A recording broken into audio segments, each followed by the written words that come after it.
Ya, saudara, kembali di Breaking News Kompas TV langsung dari Gedung Mahkamah Konstitusi untuk menyimak lanjutan sidang sengketa hasil Pilpres yang pagi ini akan segera berlangsung. Tadi kita sudah simak bersama keterangan dari Ketua Tim Hukum Capres Cawapres Prabowo Subianto Gibran Rakabuming Raka, Yusril Ihza Mahendra, yang mengatakan bahwa dirinya sama sekali tidak khawatir dengan kesaksian maupun juga keterangan-keterangan yang sudah dihadirkan kemarin, baik dari tim hukum 01 dari Capres Cawapres Anies Muhaimin dan juga tim hukum 03 dari Capres Cawapres Ganjar Mahfud.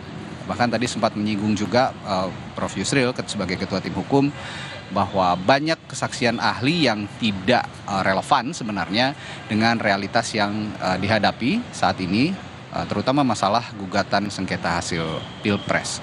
Nah, dalam agenda hari ini, sidang lanjutan sidang PHPU di Mahkamah Konstitusi hari ini akan mengagendakan pembuktian termohon, dalam hal ini Komisi Pemilihan Umum dan juga Bawaslu. Nanti masing-masing pembuktian akan disesuaikan dengan pembuktian untuk pemohon dari Capres-Cawapres nomor urut 1 Anies Muhaimin dan juga Capres-Cawapres nomor urut 3 Ganjar Mahfud. Selain pembuktian dari termohon dalam ini KPU, nanti juga akan ada dari Bawaslu yang akan memberikan pembuktiannya untuk masing-masing pemohon, baik dari pemohon Capres-Cawapres 01 dan juga 03. Dan pagi hari ini, saudara, saya tidak sendiri.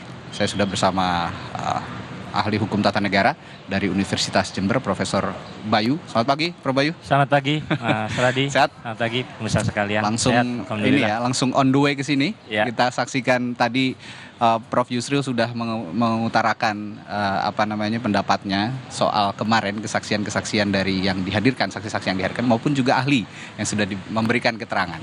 Sejauh ini dengan santai Prof. Yusril tadi mengatakan saya tidak terlalu khawatir dengan keterangan-keterangan dari saksi maupun juga dari ahli. Apa yang Anda baca gestur yang ditunjukkan Prof. Yusril sebagai Ketua Tim Hukum Prabowo Gibran? Ya, ini kan perselisihan hasil pemilihan umum. Ya. Pasti ada yang berselisih nih. Oke. Antara pemohon yaitu paslon 01, 03 dengan termohon KPU ya. Nah, paslon 02 yang ditetapkan sebagai pemenang pemilu Pilpres ini sebagai pihak terkait yang punya kepentingan. Nah, tentu kemudian karena ini perkara adversarial, perkara interpartis, saling berhadapan ya. Nanti bicara soal bukti siapa yang paling kuat yang akan meyakinkan hakim. Tentunya optimisme pasti dibangun semua pihak, baik pemohon, termohon, pihak terkait. Jadi saya pikir apa yang disampaikan Prof. Yusril di luar persidangan ini dalam bentuk konfres ini ya bagian dari membangun optimisme. Yang kalau kita tanya ke pemohon pun masih juga akan bicara bahwa yang dihadirkan kemarin saksi ahli yang cukup optimal ya. Artinya kalau kita lihat paslon 01 ya itu 7 ahli, 11 saksi. Ya. Paslon 03, 9 ahli, 10 saksi. Ini kan batas optimal. MK hanya memberikan 19 ya, optimal untuk saksi maupun ahli. Pasti juga ditanya dengan suasana persidangan kemarin, mereka akan menyatakan juga optimisme. Saya pikir membangun optimisme itu baik bagi semua ya, karena ingin penyelesaian ini sebaik-baiknya. Termasuk dalam proses hukum ya? Iya, tentu. Optimisme, meyakinkan semua pihak. Tapi sekali lagi, nanti fakta-fakta persidangan, pembuktian yang kemudian nanti meyakinkan hakim, ya itulah nanti hasil dari PHPU Pilpres. Jadi optimisme itu bagian dari meyakinkan hakim itu tadi? Ya, meyakinkan hakim sekaligus tentu sidang PHPU Pilpres ini kan jadi perhatian tentu. Tidak hanya di suasana ruang persidangan. Ini live di Kompas TV, live di YouTube, streaming YouTube-nya MK, KPU semua. Jutaan masyarakat menyaksikan ini. Tentu kemudian perlu membangun dukungan dari masyarakat bahwa yang mereka lakukan ini sudah tepat, sudah benar. Nah, ini bagian dari membangun dukungan tadi itu juga, Mas Hadi. Nah, bagaimana dengan anggapan publik ya? Ini saya bukan hanya membaca optimisme dari Prof. Yusril, tapi ada juga anggapan publik, termasuk komen-komentar warganet begitu. Dan juga komentar-komentar pada saat sidang kalau disiarkan di YouTube Kompas TV, komennya lumayan sadis-sadis nih, Bro. Komennya lumayan sadis-sadis.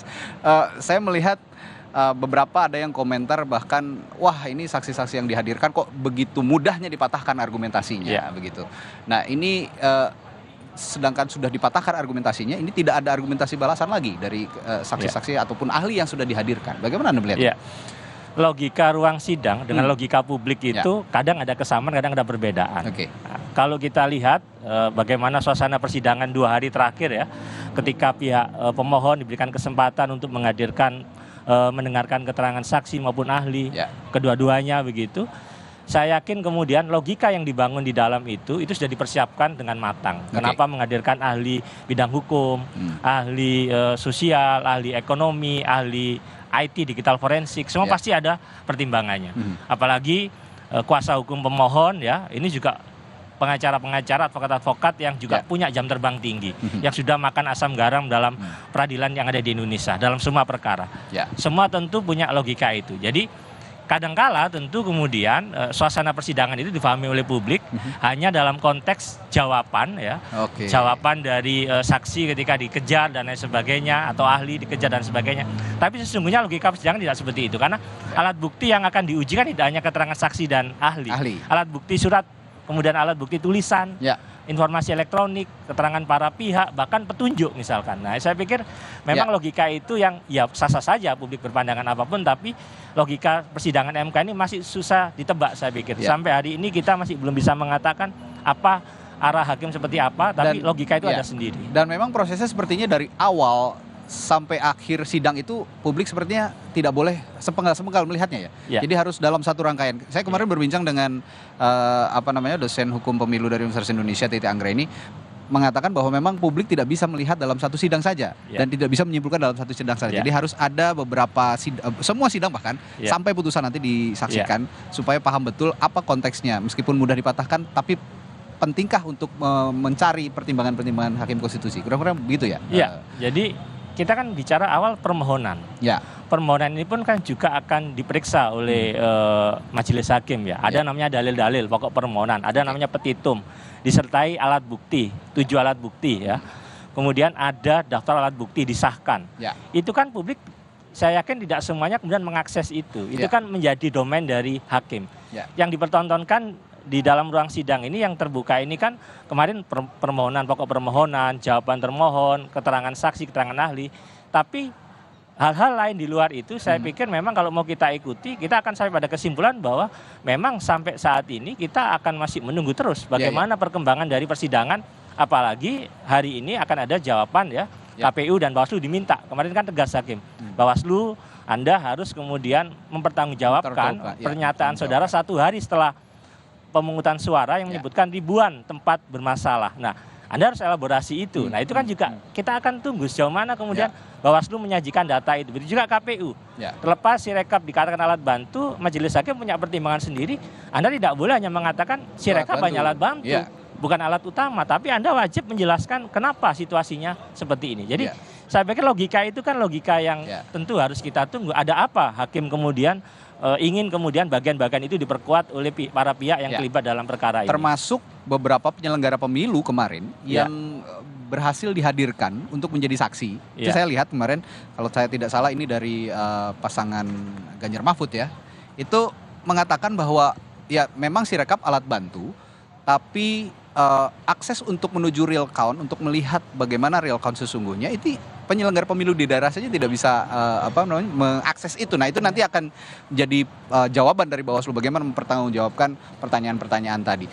Dan yang menarik, Prof. Bayu, ini kemarin juga sempat dibahas atau melihat saksi-saksi yang sudah dihadirkan. Saya akan bertanya nanti ke Prof. Bayu, bagaimana kualitas pembuktian dari masing-masing saksi yang sudah dihadirkan oleh baik itu dari kubu 01 maupun 03. Tetaplah bersama kami di Breaking News Kompas TV, ulasannya akan hadir sesaat lagi di Kompas TV.